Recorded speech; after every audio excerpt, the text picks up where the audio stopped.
Hi, and welcome back to the Savvy Psychologist podcast. I'm your host, Dr. Ellen Hendrickson, and I'll help you meet life's challenges with evidence-based research, a sympathetic ear, and zero judgment. This week, we'll continue our three-part series on surprisingly toxic habits that, like ostensibly loose slot machines or helping out a Nigerian prince via email, promise a big payoff, but actually leave you worse off than before. So, this episode will cover the 3 reasons you should avoid avoidance. Now, avoidance is the technical term for plugging your ears and yelling, "I can't hear you," whenever something distressing crosses your path. In short, it's a way of dealing, or not dealing, as it were, with something stressful. And avoidance is tricky because it works. Kind of. It does help us steer clear of stress and negative emotion in the short term, but it costs us dearly over the long term. It's like successfully tiptoeing around a sleeping pit bull, only to realize you're now trapped in the corner. And examples of avoidance run the gamut. You may avoid people who make you nervous, situations that make you sweat, or places that freak you out. For example, you might avoid working on your novel because you're afraid the critics will hate it.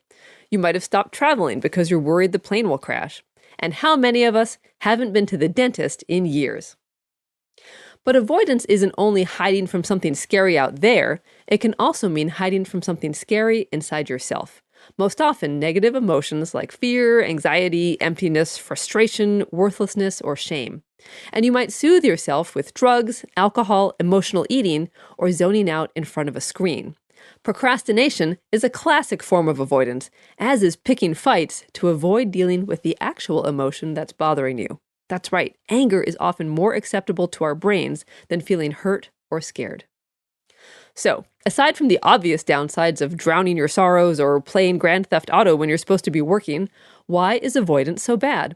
Here are 3 big costs of avoidance. And don't worry, in a future episode, we'll cover how to break your avoidance habit.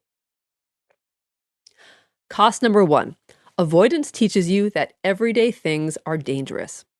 How does this work? Let's use Brian as an example. Brian hates social gatherings like parties. He thinks he's an awkward conversationalist, so he forces himself to attend when he has to, but he spends a lot of time in the bathroom or looking at his phone so he doesn't have to talk. And this works well, in a way. Staring into his drink or scrolling through his email helps Brian keep his anxiety in check.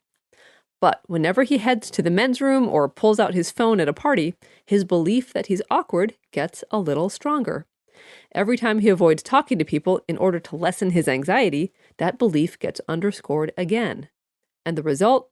His own avoidance convinces his brain that talking to people at parties must be really, really dangerous. In sum, avoidance teaches your brain that whatever you're avoiding is dangerous, even if it's just chatting about the weather. Cost number 2, avoidance makes your world smaller. When we avoid what we're afraid of, not only does danger grow in our minds, but also we whittle away the places we'll go, the people we'll hang out with, and the things we'll try. So the clearest illustration of this comes from folks who suffer from panic attacks.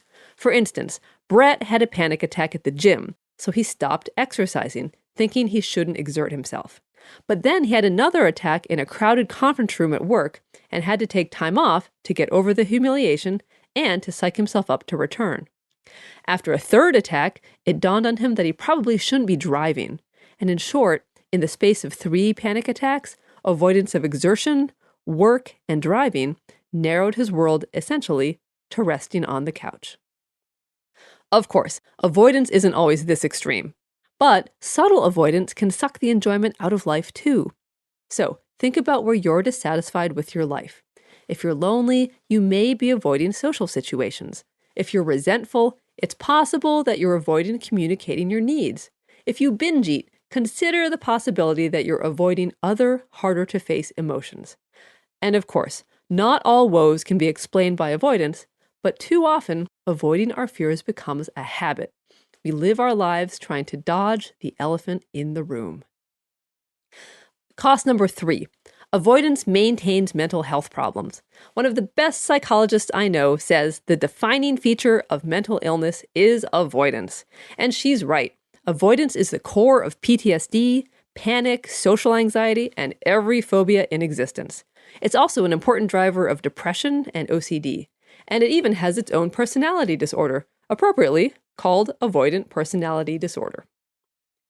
Okay, if avoidance is so bad, what should we be doing instead? What's the opposite of avoidance? So the answer is approach, which is the technical term for facing your fears. How to do that? Well, stay tuned. We'll cover the best ways to open your eyes and unplug your ears next week on the podcast.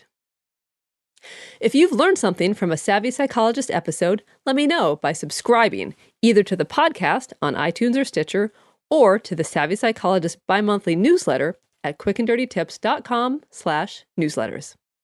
And if you missed last week's episode on perfectionism, the first in our 3 Toxic Habits series, check it out in the archives at quickanddirtytips.com/savvy-psychologist.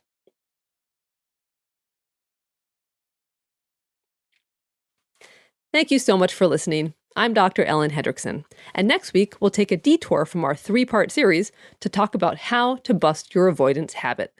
And in the meantime, a transcript of the episode and every Savvy Psychologist episode in existence are always available on quickanddirtytips.com/savvy-psychologist. And of course, the Savvy Psychologist is strictly for informational purposes and doesn't substitute for mental health care from a licensed professional. Thank you again, and I'll see you next week for a happier, healthier mind.